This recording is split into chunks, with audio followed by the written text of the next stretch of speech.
Welcome back to my channel. আমি প্রিয়াঙ্কা আবারও চলে এসেছি আজকে নতুন একটা ভিডিও নিয়ে। তবে হ্যাঁ, আজকের ভিডিওটা কিন্তু হতে চলেছে একটা রেসিপির ভিডিও। আগের দিনের ভিডিওতে তোমাদেরকে আমি দেখিয়েছিলাম আর বলেওছিলাম যে আজকের একটা রেসিপি আমি পরের দিন শেয়ার করব।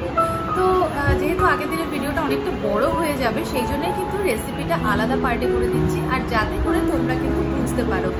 তার জন্যই আজকে কিন্তু এই রেসিপিটা আমি বানাচ্ছি। তবে হ্যাঁ, আগেই বলে রাখি, রান্না কিন্তু এক একজনের মতো করে করে, তাই আমরা আমাদের মতো করেই কিন্তু এই রেসিপিটা তৈরি করছি। আর যদি ভালো লাগে তাহলে অবশ্যই তোমরা কিন্তু ট্রাই করতে পারো নিজেদের বাড়িতে। তো এবার বলি রেসিপিটা কি। রেসিপিটা হলো চিকেন পরোটা। হ্যাঁ, ঠিকই শুনেছো, রেসিপিটার নাম চিকেন পরোটা। আলুর পরোটা আমরা তো সবাই প্রায় জানি, সবাই প্রায় বলাটা ভুল, সবাই জানি, সবাই খেয়েছি। তো এটা তৈরি হচ্ছে চিকেন পরোটা। আর চিকেন পরোটাটা ঠিক কিভাবে তৈরি হচ্ছে সেটা নিয়েই কিন্তু আজকে এই ভিডিওটা, কিভাবে আমরা তৈরি করছি। তো চলো বন্ধুরা, দেখতে থাকো আজকের ভিডিওটা, আর পুরো ডিটেলসে কিন্তু আমি তোমাদের সাথে শেয়ার করব এই চিকেন পরোটার রেসিপি। চলো তাহলে যাওয়া যাক। প্রথমেই একটা পাত্র নিয়ে তাতে ময়দা আর আটা সম পরিমাণে দিয়ে নিয়েছি। এবার তার মধ্যে পরিমাণ মতো একটু লবণ দিয়ে নিলাম।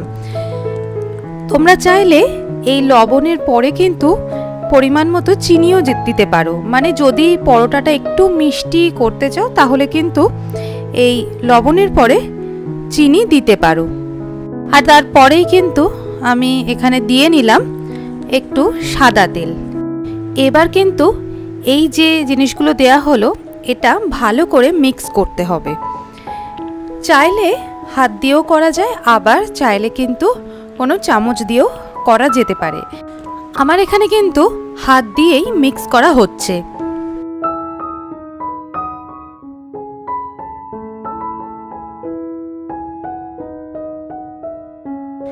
দেখো এখানে কিন্তু ভালোভাবে মিক্স হয়ে গেছে। তারপরে একটু ঈষৎ উষ্ণ জল দিয়ে কিন্তু এই মিশ্রণটাকে ভালো করে মাখতে হবে। এখানে কিন্তু অল্প অল্প করে জলটা দিয়ে নেওয়া হচ্ছে, একবারে তো দেওয়া যাবে না, তার জন্য অল্প অল্প করে দিয়ে নেওয়া হচ্ছে, আর তারপরে কিন্তু মাখা হচ্ছে একটু একটু করে।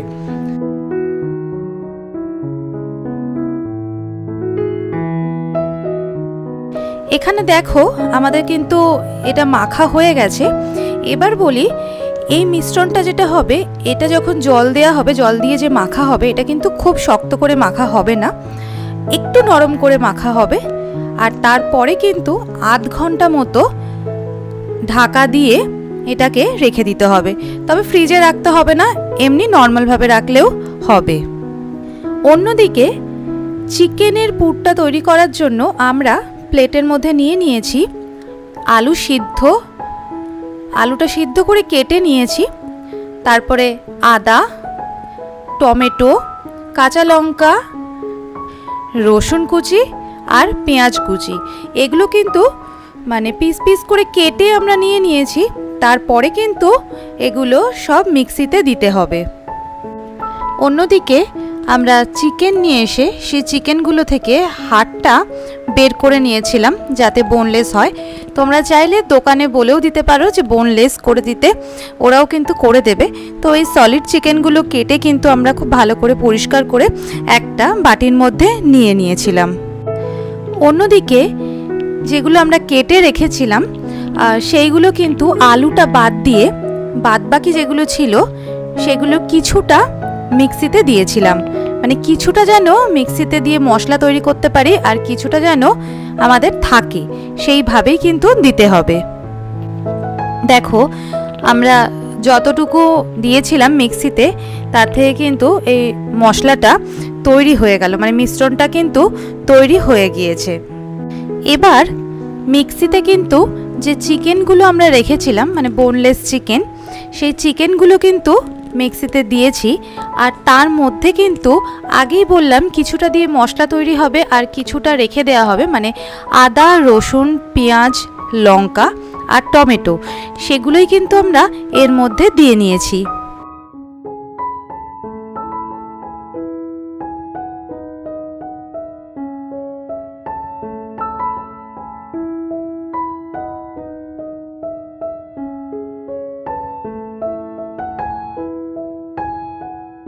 মিক্সিতে চিকেনের মধ্যে বাদবাকি সমস্ত কিছু দিয়ে, মানে যেগুলো আগে বললাম সেগুলো সমস্ত দিয়ে কিন্তু ভালো করে মিক্স করতে হবে। তো আমরাও কিন্তু এখানে ভালো করে মিক্স করে নিয়েছি। তো মিক্সিতে দিলে কি পেস্টটা একটু ভালোভাবে তৈরি হয়। এখানে দেখো পেস্টটা কিন্তু খুব ভালোভাবে তৈরি হয়েছে। তোমরা কিন্তু একটু দেখে নেবে ভেতরে যেন শক্ত না থেকে থাকে, পেস্টটা যেন ভালো মতো তৈরি হয়। এবার কড়াইয়ের মধ্যে আমরা দিয়ে নিলাম সাদা তেল, আর তেলটা গরম হলে আমরা কিন্তু দিয়ে নিলাম পেঁয়াজ কুচি। আর এই পেঁয়াজ কুচিটাকে কিন্তু একটু লাল করে ভাজতে হবে। দেখো আমরা কিন্তু এখানে ভেজে নিলাম, মানে বেশ লালচে কিন্তু রং এসে গেছে। হাই ফ্লেমে কিন্তু ভাজার দরকার নেই, লো ফ্লেমে একটু আস্তে আস্তে ভাজতে হবে। আর তার মধ্যে কিন্তু দিয়ে নিলাম দেখো এই পেস্টটা, যে পেস্টটা আমি মিক্সিতে আগে করেছিলাম আলু বাদ দিয়ে, মানে আলুগুলো দিইনি, টমেটো, কাঁচা লঙ্কা, আদা, রসুন আর পেঁয়াজ কুচি এই দিয়ে যে মিক্সটা করে রেখেছিলাম সেই মিক্সটা কিন্তু আমি দিলাম। দেওয়ার পরে ভালো করে কিন্তু নাড়াচাড়া করে নিতে হবে। দেখো কালারটা বেশ ভালোই এসেছে।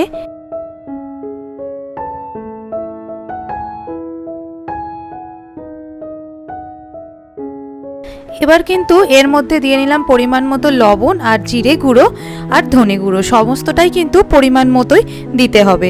আর তারপরে কিন্তু একটু নাড়াচাড়া করতে হবে। দেখো তার মধ্যেই আমি একটুখানি জল দিয়ে নিলাম, জলটাও কিন্তু পরিমাণ মতোই দিতে হবে, দিয়ে নাড়াচাড়া করতে হবে। এবার দেখো এর মধ্যে কিন্তু আমি দিয়ে নিচ্ছি আগে যে চিকেনটা আমরা পেস্ট করে রেখেছিলাম সেই চিকেনটা কিন্তু দিয়ে নিচ্ছি। চিকেনটা যখন পেস্ট করেছিলাম তখন কিন্তু এর মধ্যে কোনো লবণ ছিল না, লবণটা মশলাটা তৈরি করার সময়তেই আমি দিয়ে নিয়েছি। তো এবার কিন্তু ভালো করে এই মশলাটার সাথে চিকেনটা মিক্স করতে হবে।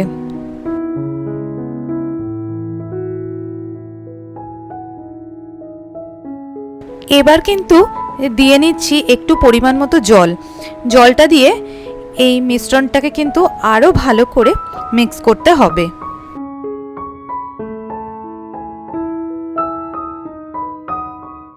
এবার এই মিশ্রণটার মধ্যে আমি দিয়ে নিলাম হলুদ গুঁড়ো, সামান্য পরিমাণে একটু জল, আর আগে যে সিদ্ধ করে রাখা আলু পিস পিস করে কাটা ছিল সে আলুটাও কিন্তু আমি এর মধ্যে দিয়ে নিলাম। দিয়ে ভালো করে কিন্তু নাড়াচাড়া করতে হবে। যতক্ষণ না পর্যন্ত জিনিসটা শুকনো হয় ততক্ষণ পর্যন্ত কিন্তু নাড়াচাড়া করতে হবে, কারণ এই জিনিসটা কিন্তু একটু শুকনো হতে হবে। দেখো এই পুরটা কিন্তু আমাদের রেডি হয়ে গিয়েছে। এটা একটা প্লেটের মধ্যে আমরা নিয়ে নিয়েছি, তোমরা এটা দেখলে বুঝতেই পারছো যে কতটা ড্রাই আমরা করেছি। এবার যে আগে আমরা আটাটা মেখে রেখেছিলাম, মানে আটা আর ময়দা সমপরিমাণে নিয়ে যেটা দেখিয়েছিলাম সেটা যে মেখে রেখেছিলাম, ওটা কিন্তু 30 মিনিট হয়ে গিয়েছে। 30 মিনিট পরে আমি ঢাকনা খুলে কিন্তু লেচি করে যে লুচির মতো করেই কিন্তু এই গোলটা করতে হবে, আর তার মধ্যেই ওই পুরটা দিয়ে ভালোভাবে কিন্তু এরকম একটা শেপে আনতে হবে। তো দেখো আমরা কিন্তু প্রায় সবগুলোই এরকমভাবে আস্তে আস্তে করে নিচ্ছি। আর এই রকমভাবে করে নেওয়ার পরে তারপরে কিন্তু এগুলো বেলতে হবে। আর বেলাটা তো খুবই ইজি, যেরকমভাবে রুটি লুচি বেলা হয় সেইভাবেই হয়েছে। দেখো আমাদের এখানে কিন্তু এটাই বেলা হয়ে গেছে। এবার কিন্তু আমরা দেব ফ্রাইং প্যানে। দেখো আমরা কিন্তু ফ্রাইং প্যানে এটা নিয়ে নিয়েছি, কিন্তু আগেই বলে দিই যে আগে কিন্তু কোনো রকম তেল ইউজ করা হয়নি।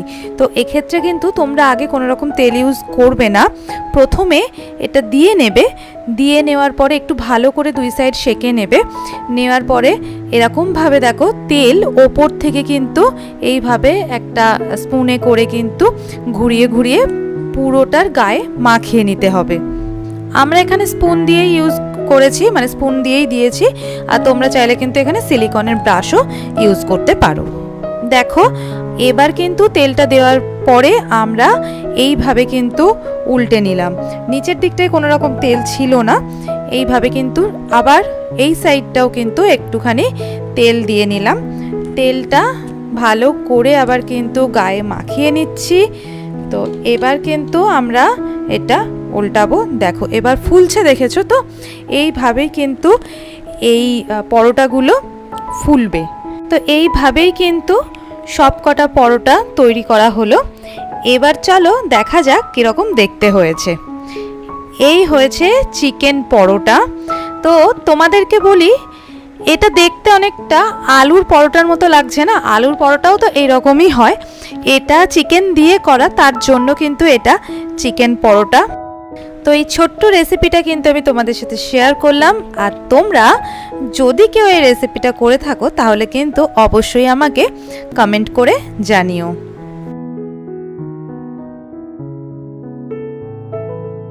তো বন্ধুরা, আজকের রেসিপিটা তোমাদের কিরকম লাগলো সেটা কিন্তু আমাকে জানাতে ভুলো না।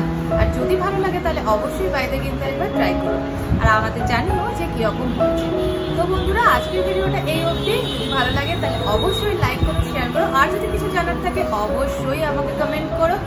আর নতুন যারা আমার ভিডিওটা দেখছো তারা কিন্তু আমার চ্যানেলটাকে সাবস্ক্রাইব করে দিও, আর পাশে থাকা বেল আইকনটাকে অবশ্যই ক্লিক করবে, যাতে করে আমি যা ভিডিও দিই তার নোটিফিকেশন যেন তোমাদের কাছে সব থেকে আগে পৌঁছায়।